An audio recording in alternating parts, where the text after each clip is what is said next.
afternoon, depending on where you are in your time zone. Hello and welcome to Student Affairs Live, the online learning community for student affairs educators. I'm your guest host, Keith Edwards, filling in for Heather Shea. My pronouns are he, him, his, and I'm a speaker, consultant, coach. You can find more about me at keithedwards.com. Today I'm connecting with four folks about considerations for pursuing a doctorate for student affairs practitioners. We welcome your comments, questions, and participation. Follow along in the back channel and tweet to the hashtag HigherEdLive.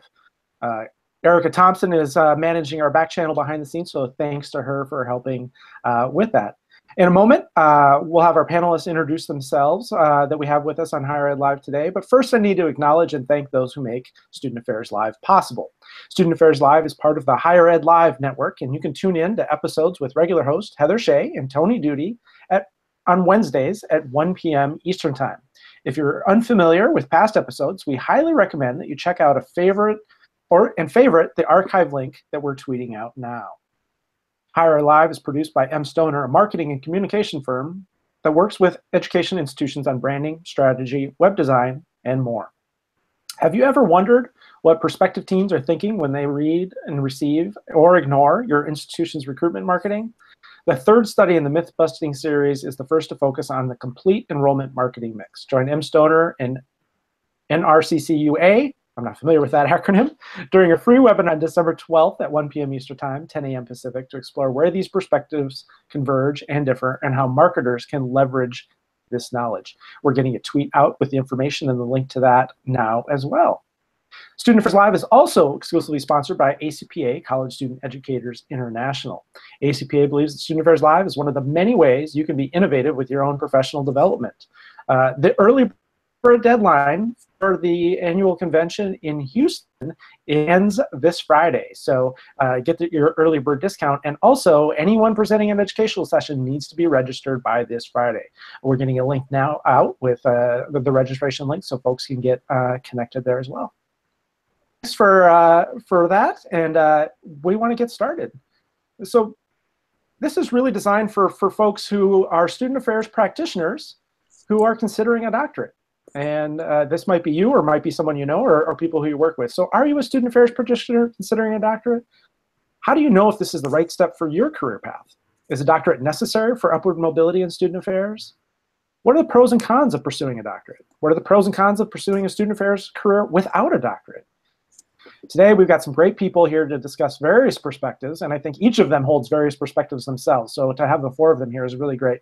As student affairs practitioners think more deeply about whether pursuing a doctorate is right for you, rather than feeling like it's something that you just should do. So we're gonna trouble this a little bit, and I'm very excited about this conversation and engaging with you. So let's get the conversation started. Welcome to all of our panelists. As our panelists introduce themselves, you can view our website for their detailed bios and a lot more information and how to connect with them. And we're getting a tweet out with that link now as well. And you can engage with them on Twitter as well. So let's just begin. We'll have each of you just a short bio and your pronouns, and just tell us a brief bit about why, when, how, when for doctorate, and why you have or have not, and if those reasons maybe still hold up. So Fernie, let's start with you. Yeah. So hi, everyone. It's great to be here. As Keith mentioned, my name is Fernando Rodriguez, and I'm currently at the University of Minnesota, the Assistant Director of Social Justice and Inclusion. I use masculine pronouns, he, him, his.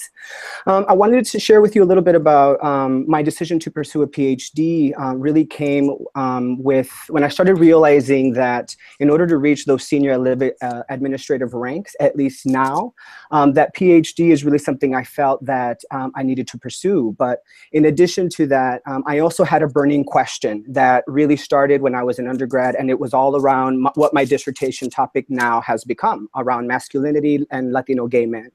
And so the combination of wanting to be at that senior leadership table when decisions are being made that specifically impact low-income students of color, I wanted to create a space for me to be at that table, and I never wanted to run into the three letters that are not there, right? I wanted to be able to pick and choose which institution I landed on. And for me, I started realizing that many of the positions, at least now, that are coming up with the administrative ranks list PhD preferred or PhD as an expectation. But that was not the only reason. Again, I also had this burning question that I really wanted to answer to myself and contribute to the field. The last thing that I'll say is that I'm at the end of my program. And so I'm speaking from a place of really being jaded and really wanting to be done. And really experiencing, I think, a lot of the things that many of my mentors shared with me about imposter syndrome, about just that last leg, of that marathon is really the most draining. And I can speak a little bit more about that as the conversation continues. So thank you. It's great to be here. Oh, thank you, Fernie. I appreciate your authenticity. It's great. Ed, let's turn it over to you. Sure. Hi, everyone. Ed Cabellon, Bridgewater State University. I work in the Vice President's office as Director for Administration, serving on our Vice President's core leadership team. And I use the pronouns he, him, his. I finished my doctorate 18 months ago. So I have an EDD in educational leadership from Johnson & Wales University in Rhode Island, in Providence, Rhode Island. And I chose to pursue a doctorate because I was told in my career in student affairs that you start thinking about or pursuing a doctorate when your next position needs one. And so wanting to look at my next positions, I knew that I would want to have the doctorate in hand when it was time to seek those positions that Fernie talked about in terms of senior leadership. So I wanted to have that. And so to me, it wasn't a question of PhD. It was a question of which doctorate really made sense for me. And so I think we often and still do place a lot of emphasis on the PhD, which is valid because our academic friends do. So I think that's important to note. But I think the EDD is a worthy terminal degree to pursue if it's something that you're thinking about. And so certainly we'll share more as we go along, but happy to be here. Thanks for the invitation. Great. OiYan, over to you. Sure. Hi, everyone. My name is OiYan Poon. I'm an assistant professor at Colorado State University's Higher Ed Leadership PhD program. Prior to this, I was on the faculty in the higher ed program at Loyola University Chicago. I never actually wanted a doctorate, and look at me now. So be careful what you don't wish for. I was working in multicultural affairs as a new SA Pro many years ago, and then was an academic advisor as well, so both on the East Coast and then on the West Coast. And in my work, especially with low income, first generation, and students of color, advocating for retention issues and access issues, and racial equity and justice in particular, I constantly ran up against higher level administrators who, whenever I told them, I think the way to address some of these issues we're seeing at the university is to do XYZ intervention, such and such program. This is what I'm seeing on the ground, working with students, hundreds and hundreds of students every day. And senior level administrators, some of them who were actually like former TRIO directors, said to me, well, where's the data? Where's the data? How can we reinvest our funding and infrastructures this way, just based on what you're seeing? And so I saw this questioning of essentially my own daily knowledge, which was really annoying. And finally, somebody I worked with who was a faculty, I was working in ethnic studies, Asian American studies in particular at UC Davis as the academic advisor. And one of the faculty there said to me one day, you're constantly complaining about getting the data, needing that data to advocate appropriately. Why don't you go get a PhD? And as someone who was very unfamiliar with these terms and what that meant, I was like, we're talking about advocacy. And getting data. I wasn't talking about going to grad school, dude. And he was like, yeah, that's what a PhD is for, to learn how to get data and analyze data. So my reasons then and still today for getting the PhD is to essentially build up my research tools for advocacy and social justice change in higher ed. Awesome. And let's move over to Dean Darren. Great. Thanks for inviting me to the panel. I'm the panelist without the doctorate, so I joked to OiYan early on, please don't use the big words that you all learned in your in your programs. So I'm the vice president for student affairs and dean of students at Whitman College, and this is my first year. And prior to this, I've been at Pomona College in Southern California for 20 years. And I have my master's degree in higher ed from the University of Vermont. I would say, by about my 5th year in the field, I seriously considered whether to go the PhD route. And I ultimately didn't do it. And it wasn't an intentional decision on my part. It was just a matter of looking up and thinking, oh yeah, that was 3 years ago when I investigated programs. And the fact that I didn't follow through on it probably spoke more to me about my motivation to get a PhD than anything that I probably could have intellectually reasoned for myself. So I thought, okay, I'm gonna move on from that. And seeing friends and other colleagues go through the PhD program, the one lesson that I took from everyone was you really gotta want it. You really, really gotta want it because it's such a commitment.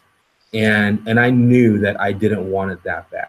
And I probably would have been miserable from year 1 all the way to the very, very bitter end. So I decided not to do it. And, you know, OiYan brought up an interesting point because I would say within my 2nd year in the field, it occurred to me that even though I went to the higher ed program, the work I was doing on campus, I didn't feel like I was in the field of education. I felt like I was doing social justice work, and I simply chose education as the venue. And so that's kind of how I did my work at Pomona. I was the director of the Asian American Resource Center, then did more broader dean of student things. But that's really how I approached my job, and I don't think I've strayed too far from that. I mean, it's a different venue now as a VP and dean of students. But that's still how I approach my job from that vantage point. Awesome. And I use he, him, and his pronouns. Sorry. Thank you, Darren. I think it's great that you're sharing this perspective sort of as a successful, as an SSAO and dean of students, and what it's like to not have a doctorate. And I love your perspective seeing, and really that's why we pulled this group of folks together, is to help people who are thinking about this get outside of the shoulds they may be hearing from other people or feeling like it's a must, and help you all think about, is this right for you? And it may or may not be. So lovely to have all of you here. One of the things is we probably have many people who are watching or maybe listening later who are thinking about this. And based on your experiences, I'd love to hear from each of you maybe about what you suggest should be the biggest things that people should be considering as they think about a student affairs practitioner pursuing a doctorate. What are the things that people should be really considering? And maybe what are some of the things that maybe they shouldn't consider as much? So, OiYan, we want to start with you as someone who runs a doctoral program who didn't want to get a doctorate. Well, first, I forgot to mention my pronouns, she, her, hers, so I want to start there. But considerations for pursuing a doctorate, I think a couple of things have already been raised by a few folks already, which is like that burning question, like Fernie had mentioned. Are there burning questions? Really knowing, I think it's really important to know why you're doing this, because like Darren said, you could be miserable from beginning to end. And that's true. And with Fernie confessing to being very jaded, that is clearly true. And currently through this process, you really need to know why you're doing it and really do a gut check. I just wrote a message to my students last week about doing a gut check. Like, why are you doing this? And these are students in the final class in the PhD program.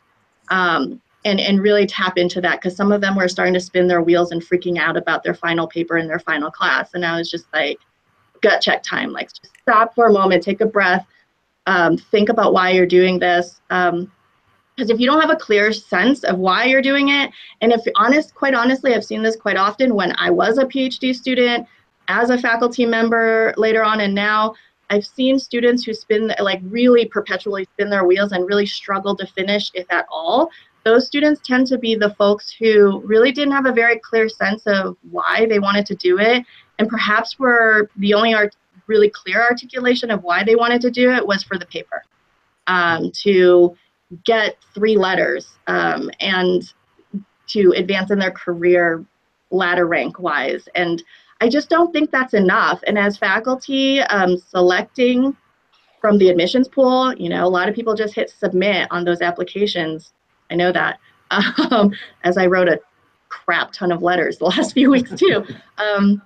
But, you know, what we're looking for on the admission side is that clear sense of purpose. That's why it's called a statement of purpose, and all of that. Because ultimately, at the end of the day, I often share with people when they ask me, like, well, I'm thinking about the doctorate, what should I think about?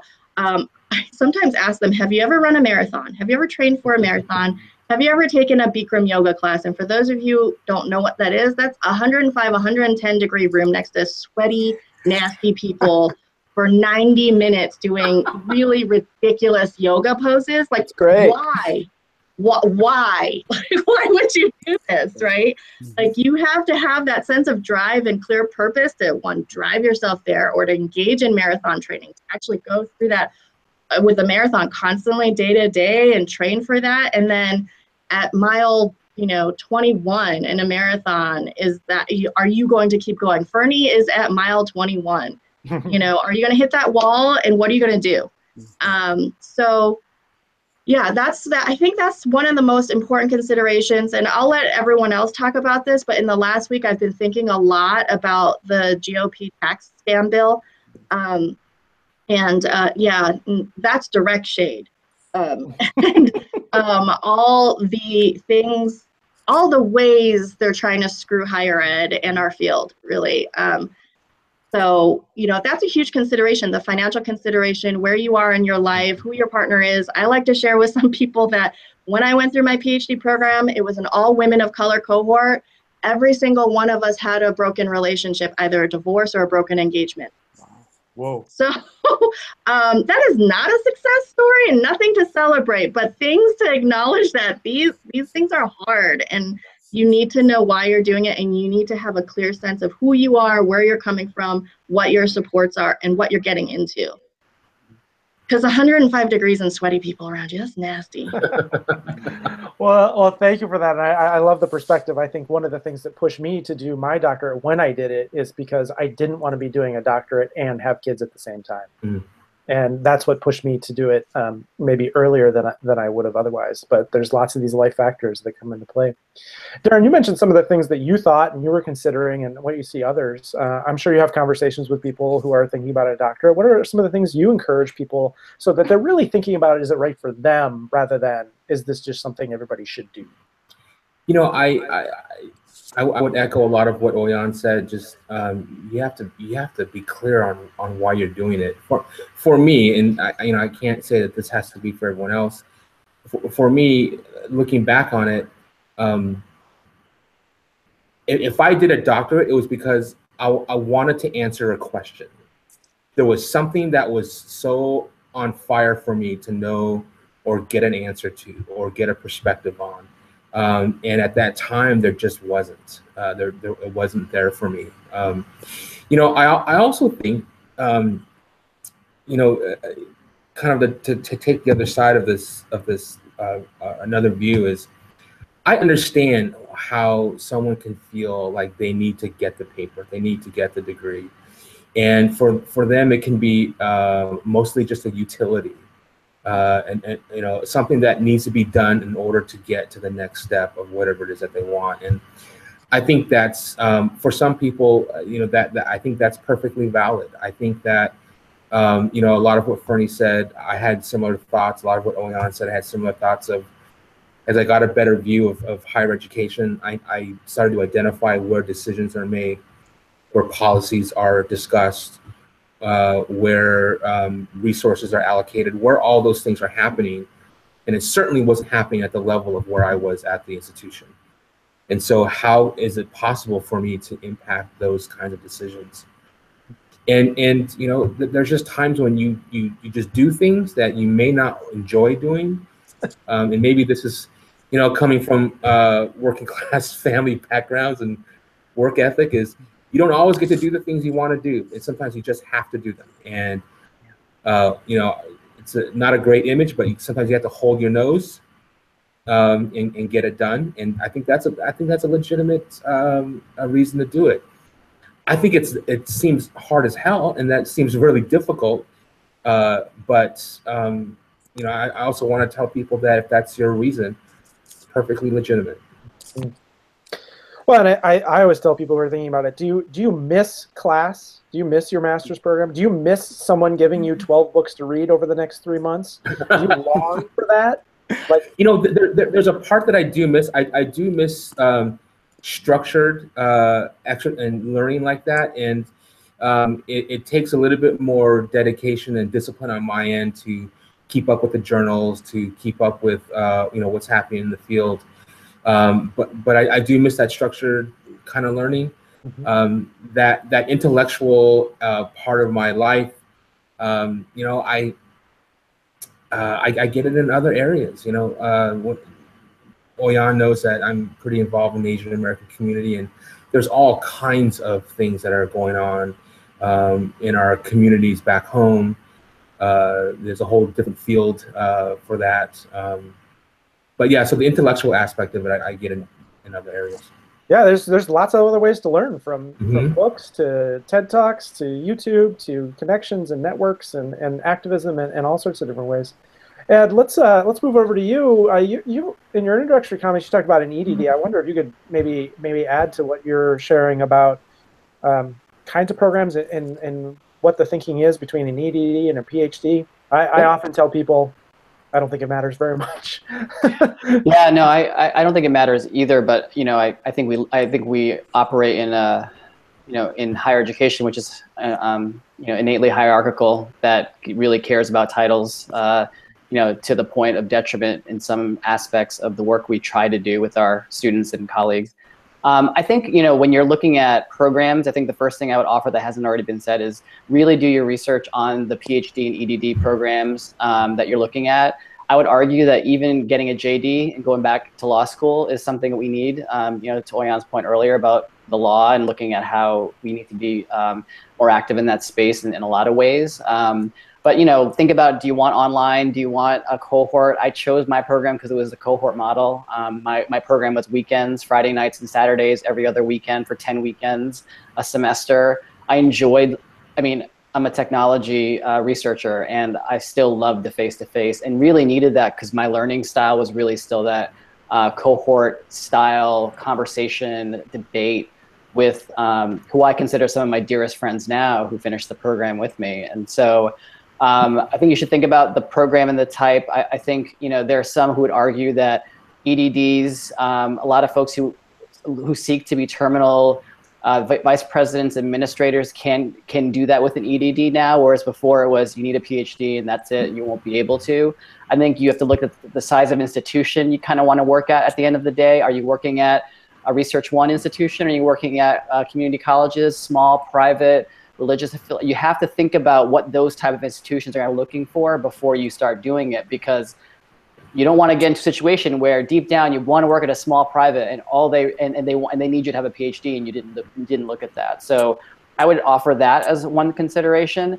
And the second, and I think even more important, is talking to your communities about the journey you're going to go on, and that they understand in theory the support that you're going to need from them. I had young kids when I started, and I had been married for many years, and it was difficult going back. And I think it's even harder for some women as well, because they have other that might be applied gender roles that might exist in the family structure that they have to overcome. And so for me, I wanted to be a good father during the process.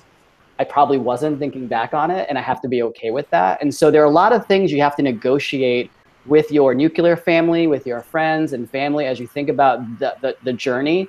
Because whether it's an EDD or a PhD, you're going to need chunks of time to do the work. You're not going to be able to do what many administrators do, which is, let me carve out a 15-minute or an hour here to do something. That's not how it works in a doc program. Because you need to unwind and digest whatever just happened to you at work, and then go into academic mode, which requires a different part, I think, of your brain to start up to get those things done. And so I just found new ways to spend my time that I never would have done without a doctoral program before.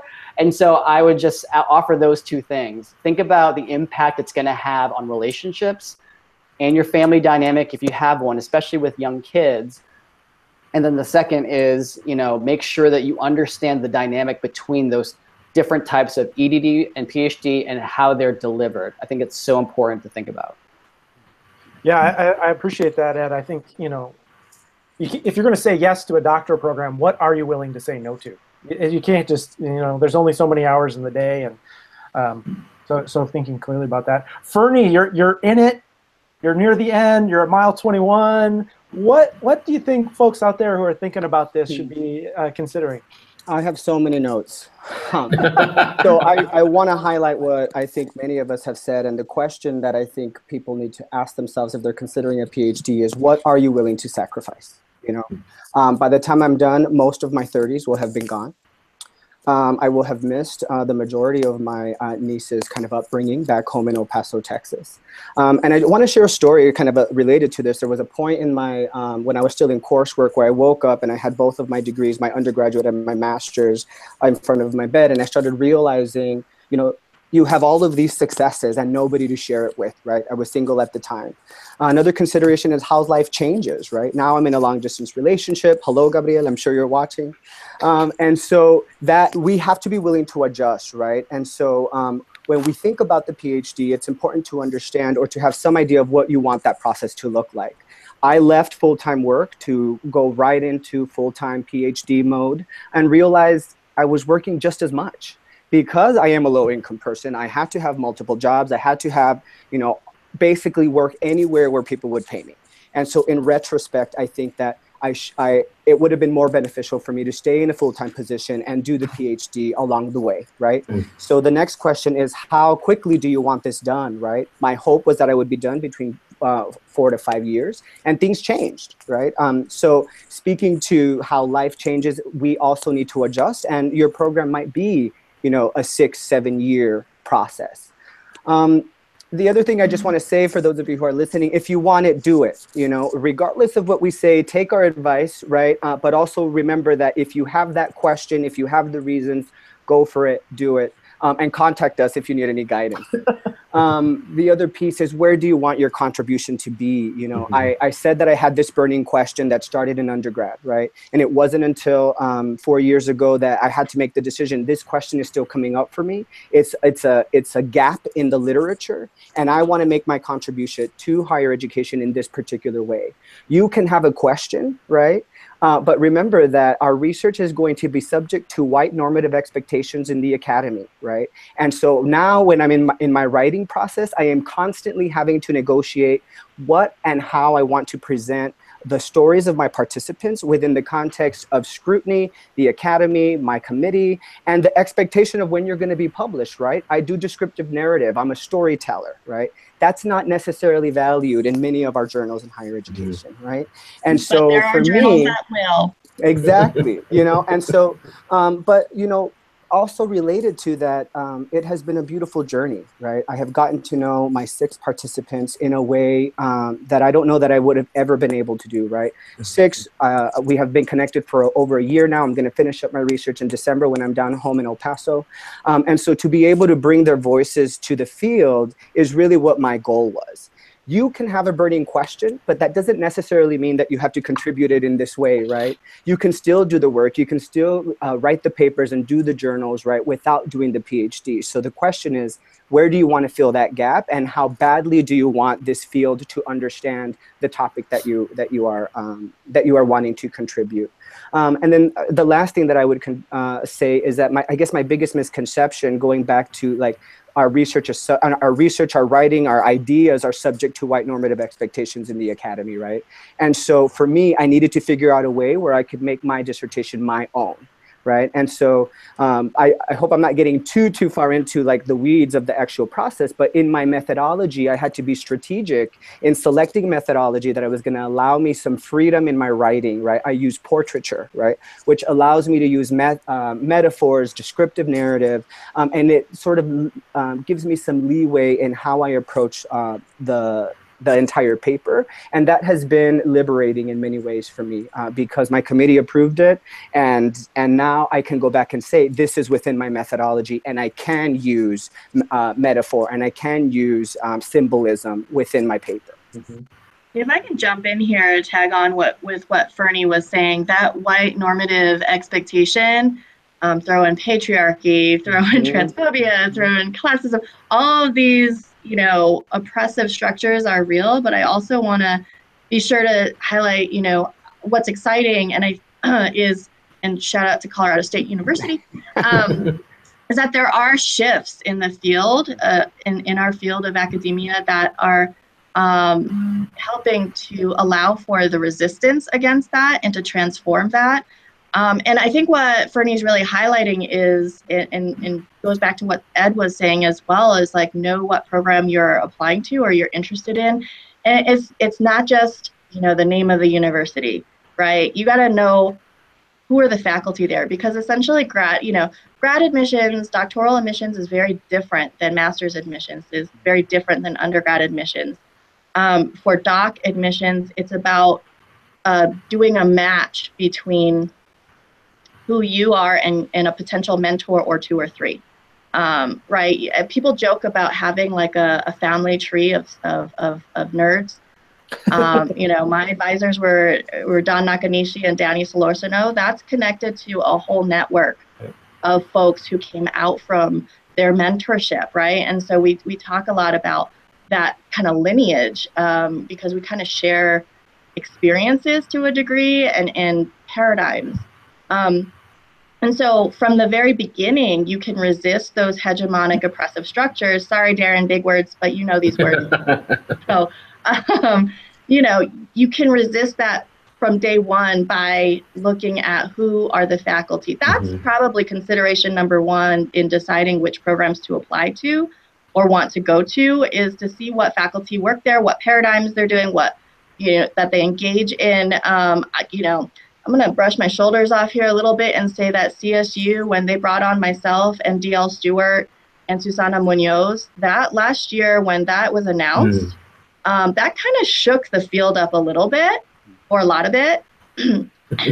So, because it was really signaling this, you know, major program, major university was moving in this clear, no apologies, social justice, equity, radical, transformative paradigms.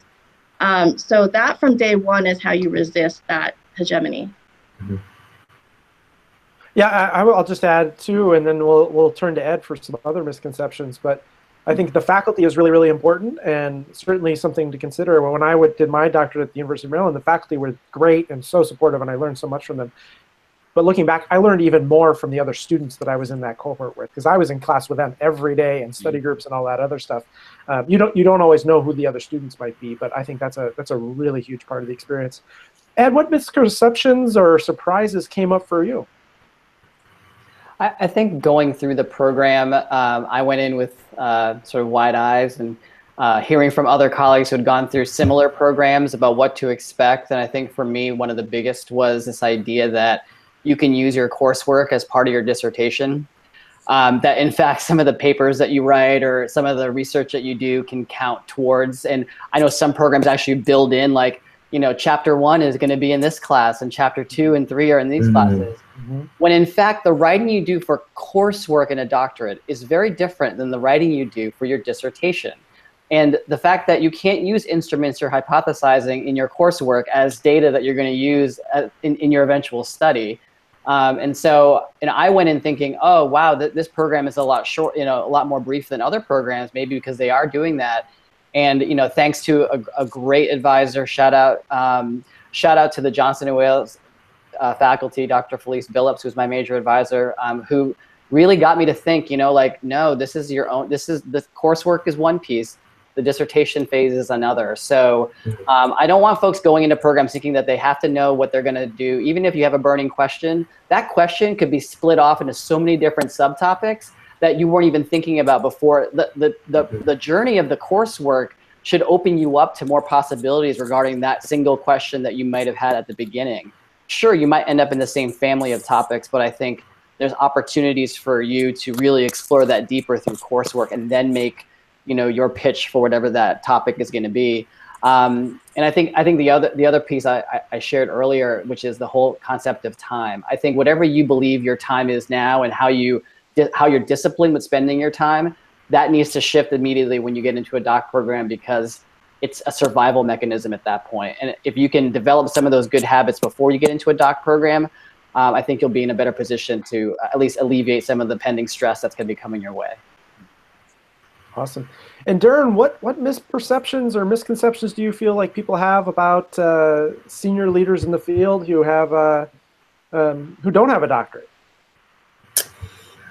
Well, you know, I think, you know, there's the immediate, I would call it some aloofness in the academy, that if you don't have a PhD, then, you know, you're not qualified or suited to teach or to do other things, you know, in the institution. I think my case is a little bit out of the norm, in that, you know, Ed talked about understanding what kind of an institution you want to go to, and having been at Pomona for 20 years, you know, I really kind of hit this rhythm of working at a small private liberal arts college. And, you know, there's a network, and, you know, all the colleges know each other. And I think you know, I think I did good work at Pomona. I think that I am, even though I joked about it, I think I'm sufficiently smart enough to hold conversations with all kinds of different people. And I made really genuine relationships with faculty at Pomona. And that for me, that went a long way. I think I had the trust and respect of a lot of the faculty, despite the fact that I didn't have a PhD. And I think it also aided by the fact that the role that I had really didn't require a PhD. But then I think, you know, after compiling a 20-year work experience at Pomona, I think it did set me up for other positions at other campuses. So, you know, now I'm at Whitman, and it's another really good small private liberal arts college. And I think they looked at me and said, he doesn't have a PhD, but look at what he did at Pomona, and it's pretty good work. Now I'm back to year one at Pomona, in that I'm starting to develop relationships with the faculty, and admittedly, it's from a different vantage point, right? So now as a cabinet member, you know, building relationships with faculty, you know, and also I recognize I'm dropped right in the middle of a context on campus of what the climate is like, what the political landscape looks like, and so I'm doing my best to gauge that and build relationships. I think the misperception about people without PhDs is that that we're somehow unqualified to do certain kinds of work, and I think some of that's true. Am I qualified to teach a chemistry class? No, I'm not. That has nothing to do with the PhD, is I suck at science. But you know, I think there could be some of that aloofness and some of that academic snobbery about, if you don't have a PhD, then really what can you contribute to the learning of our students? Yeah, I think I want to name a couple things. One, Ed had to step away. I think people may see he dropped off. He had another commitment he needed to get to, so don't worry about Ed. Ed's fine. He sends his well wishes, but he had to step away from the call to lead another webinar. I'll just say, you know, Darren, I do have a PhD, and I'm not qualified to teach chemistry classes. And I think some of us were joking about this over social media. My daughter, who's 7, when she gets a scratch, someone will say, "Oh, why don't you go have your dad look at it?" And her first response will be, "He's a doctor, but he's not that kind of doctor." So she's been socialized from a very early age, mostly from mom, to make fun of dad's degree. But we're sort of bringing up something, and you know, when we first posted on social media that we were going to do this topic, the very first thing I got was an email from someone saying, you know, are you going to talk about how maybe we have too many student affairs doctoral programs, and some of them aren't very rigorous? And someone on social media, Susan Iverson, posted on Twitter during our conversation. I saw that some EDD programs are very rigorous in their research and their courses and what they prepare you for. And some PhD programs are not as rigorous in the dissertation and the research to prepare for. So just because a program has an EDD or a PhD does not necessarily mean that the research, and so the point is to look at curriculum. But I wonder if other people have thoughts about that. Do we feel like we're kind of getting to the point where you need it to move up, and so everybody's got to get it, and then programs are trying to do that to Do we feel like it's getting watered down?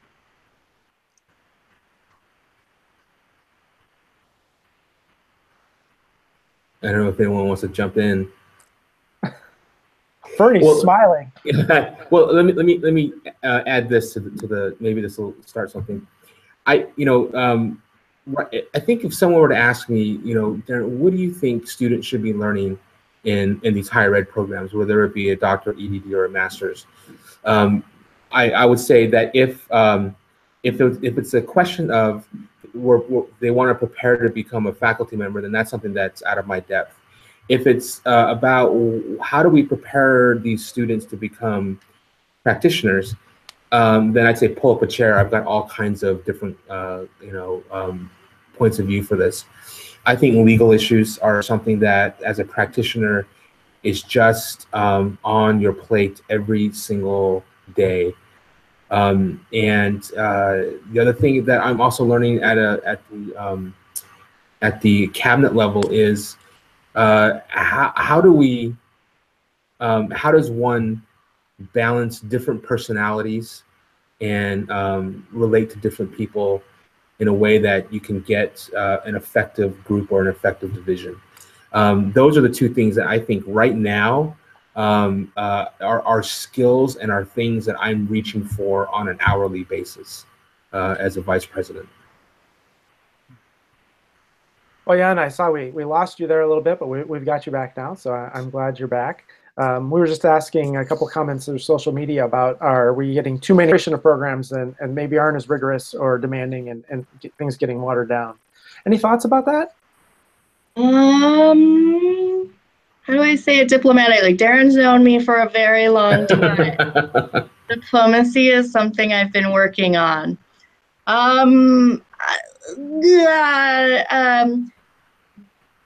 Depends. How about that? I think that, it's important to have different kinds of programs meeting different student needs. And so, for instance, the CSU PhD program is almost entirely online. So this is how I teach. We use Zoom. And so, but it's synchronous, so not asynchronous. So there's a cohort model. It's a different model of delivering classes. And then January and July, students all come here for a total of about a week and a half of time in residence. So it definitely addresses, it meets the needs of full-time working professionals from all over the place. And there are other programs that are asynchronous, right? So I think you can look at it as a proliferation of program models that can meet diverse needs of people who want to get the degree.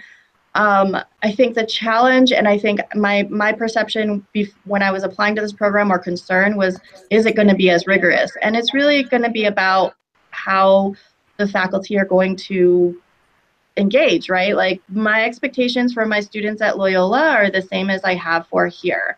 The work is the work. I'm still going to assign 1,000,001 books and texts, and that's nice. You have complaints. I'm sorry. The books are good.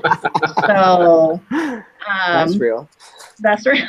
So, and there's other ways of doing work, right? So maybe not 12 books in a semester, but perhaps engaging in different kinds of critique and practicing of skills.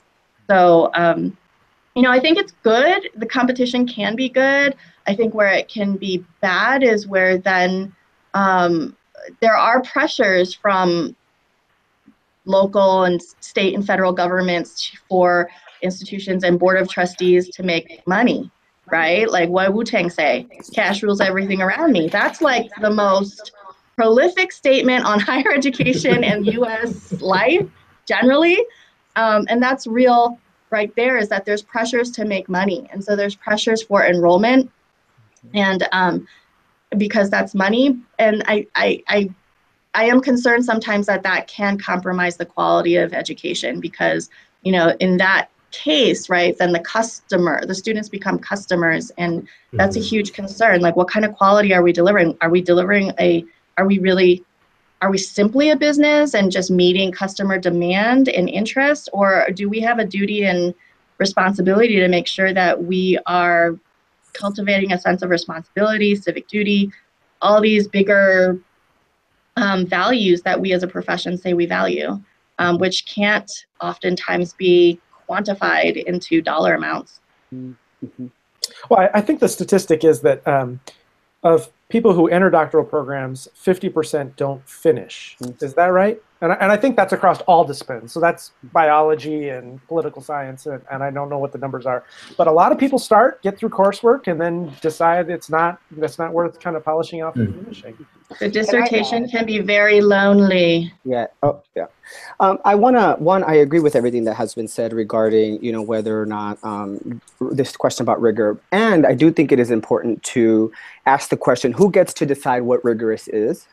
And the other piece is, I think we also need to complicate it a little bit, because I think when this question of rigor comes up, it's also about elitism, and it's also about like the big wigs, if you will, the big institutions that produce them. And so, and they're more expensive, they're less accessible, and so there's a lot of isms that come into this conversation about what is rigorous and what is not. And so I am not qualified to make a definitive statement about, yes, this is happening, but I do think it is important to acknowledge that I think in terms of higher ed practitioners, my sense in the field is that they're getting younger.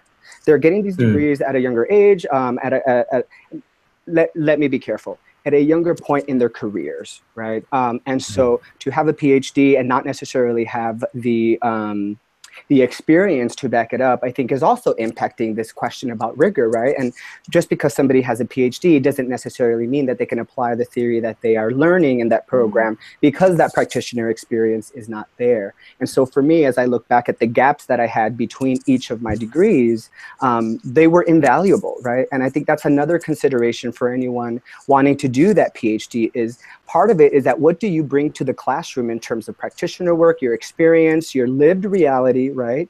And have you taken the time to understand the field as a practitioner, right? And then moving into a PhD program, so you have some of that context as you are learning more about the organization, more about higher student development theory in I would say more in depth, right?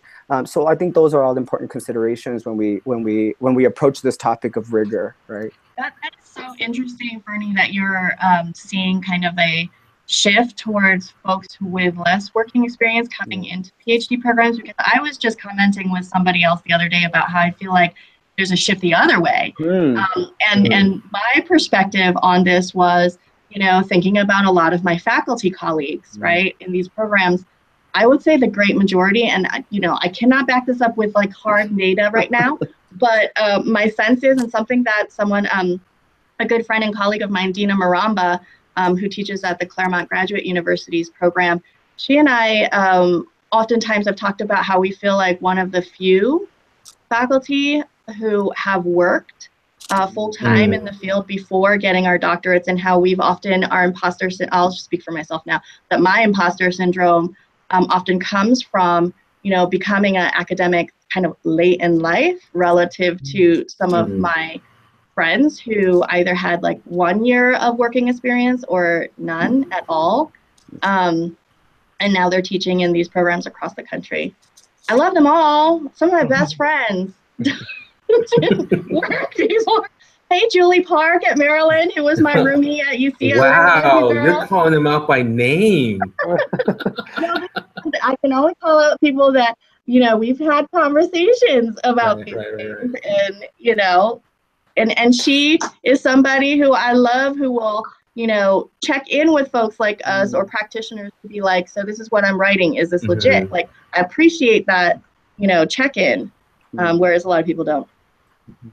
Let me ask this. I think there's a perception out there that a doctorate is needed for upward mobility in student affairs. So is that true? And Darren, you're an example that it's not always true. And if it is true, should it be? I think it. It certainly helps, right? As Fernie talked about at the top of the show, that seeing the postings where it says PhD preferred or even required. We've all served on search committees, and we know sometimes preferred really means, yeah, you better have it. This is just our way to make sure that we can catch as many candidates as possible. So I think it doesn't hurt. But but living, breathing example of that, you know, you can eventually get into positions of a dean of students or a vice president or the chief student affairs officer without having it. I think in those kinds of cases, I think you probably should have a very good set of experiences under your belt. I think that's going to be critical without the PhD. There's going to be barriers that no matter how good you are, no matter how up to date you are in the research and how disciplined you are about reading the journals and on all that, without it, there's just going to be members of the campus community who just aren't going to give you the time of day. And I've come to terms with that. I've come to peace with it. And trust me, I go to bed at night and it doesn't keep me up. The only time that I think I concern myself with it is if that dynamic becomes a barrier to my work in student learning.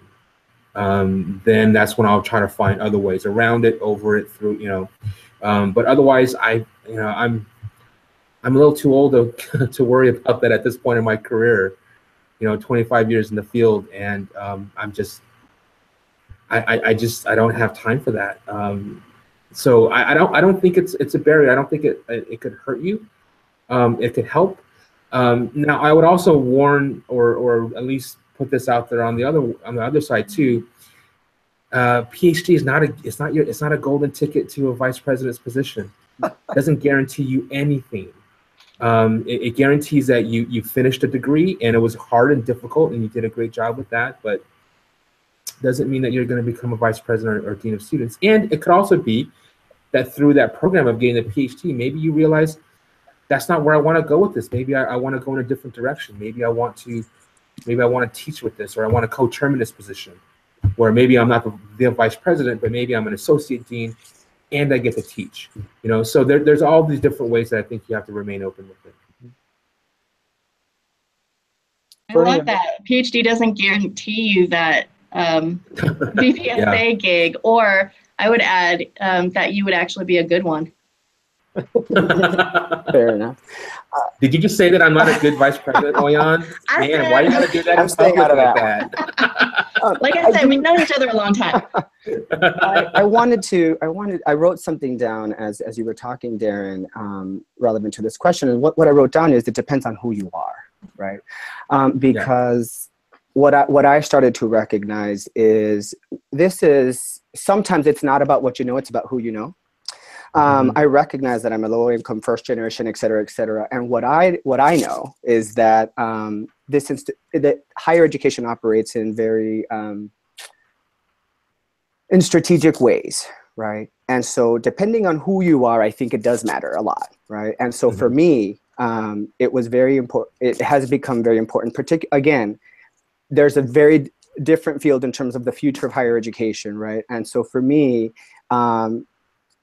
I didn't want to face the barrier when I'm coming up against a candidate who has lots of dominant identities, maybe is published, et cetera, and then me, right, who doesn't have those letters, right? And so that is an important consideration, you know, if you're a woman, if you're an immigrant, if you're low income, if you're a person of color, if you're trans, if you're et cetera, right? That matters. And so at least from my perspective, it matters. Yes. And that I think that is important. But also, Darren, you said something that I think is also important, because I started wanting to be at that senior leadership table, right? And at this point, I'm really considering faculty, right? Suddenly, it's like that exposure to the classroom, to the research, to the writing, that passion is starting to be ignited in me. And so now it's a different direction. And, you know, I think at this point, I really want to do that faculty route and commit to it. And so it's just important that, like, even though I started off wanting to be at that table, I don't know that I'm going to end up there, right? Yeah. I think my niche is really going to be kind of in the classroom setting, so. Yeah, and I think many people start a doctoral program thinking it's going to take them in this path, and very rarely do they leave there on that same path. And I think that's the way it should be, right? The experience should change you. Just like very few students graduate undergrad with the same major they had when they applied, right? And probably wouldn't want them to. We're just about out of time, so I want to thank our guests. I think this might be the first Higher Ed Live episode with a Wu-Tang reference, so that did get captured on Twitter, so thank you for that. And really, we wanted to have a conversation that wouldn't tell people what's the right thing to do or not right to do, but help people clarify for you, is this right for you, is it not right for you, and what maybe you should be thinking about. So hopefully hearing from these many different experiences and our great panelists who shared openly and vulnerably and humorously and irreverently what to think about. And hopefully we've helped folks think, be more sure that it is right for you or not right for you, whatever that is. And I think one of the themes that kept coming up for me is don't do it because everybody else says you should. But make sure that this is right for you and you have that passion and that dedication. So thank you to our guests today, and thanks always to our program sponsors. Please join us for future episodes. You can learn more about these and other episodes by subscribing to Higher Ed Live newsletter. You can also view past episodes by browsing the archives at higheredlive.com or subscribe to our iTunes podcast. Please join host Tony Duty next Wednesday, December 13th, for Trends, Benefits, and Challenges, University-Community Relationships with guests Beth Bagwell, Dilna Kama, and Emily Allen.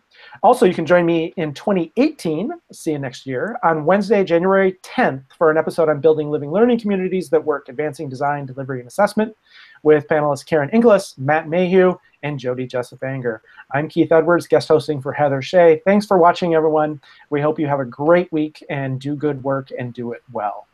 Thanks very much. Bye. Thank you.